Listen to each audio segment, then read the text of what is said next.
বিসমিল্লাহির রহমানির রহিম। আমি রিদওয়ান রিদু, ছোটোখাটো শহরের ছোটোখাটো মানুষ। আমি আজকে চলে আসছি ধামরাইয়ের ইসলামপুরে।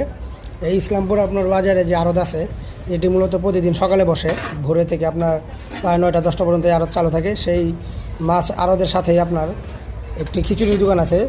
এই খিচুড়ির দোকানটি প্রায় 30 বছর ধরে এই কাকা চালিয়ে যাইতেছে। এই খিচুড়ির দোকান যখন প্রথম শুরু করে, তখন এই খিচুড়ির প্লেট ছিল মাত্র 10 টাকা প্লেট, আর এখন 2025 সাল চলতেছে। এখন তার খিচুড়ির প্লেটের মূল্য হচ্ছে 80 টাকা প্লেট। আর এটি আপনারা এই ধামরাইয়ের ইসলামপুরের বংশী নদীর তীর ঘেঁষে যে আড়তটি তৈরি হয়েছে, প্রায় বহু বছর ধরে আপনার এই আড়ত এখানে অবস্থিত। তারপরে সেইখানে আসলেই এই 80 টাকা প্লেটের গরুর মাংসের খিচুড়ি পেয়ে যাবেন। এটি হচ্ছে আপনার গরুর যে মাথা আছে, সেই মাথার মাংস দিয়ে উনি খিচুড়ি রান্না করে, এবং খিচুড়িটির স্বাদ খুবই ভালো এবং খুবই সুস্বাদু। আর এটি আপনার প্রতিদিন সকাল 6:30 থেকে সকাল 10টা পর্যন্ত আপনারা এই খিচুড়ি পাবেন।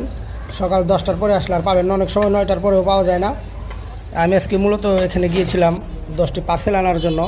আর উনি মূলত পার্সেলগুলো দেয় হচ্ছে আপনার পলির মধ্যে। আমি 80 টাকা করে আপনার 10টি পার্সেল নেই। এই যে উনি দেখতেছেন যে 80 টাকার প্লেটে কী পরিমাণ খিচুড়ি থাকে। ভিডিওটি ভালো লেগে থাকলে অবশ্যই ফলো দিয়ে যাবেন। ধন্যবাদ সবাইকে।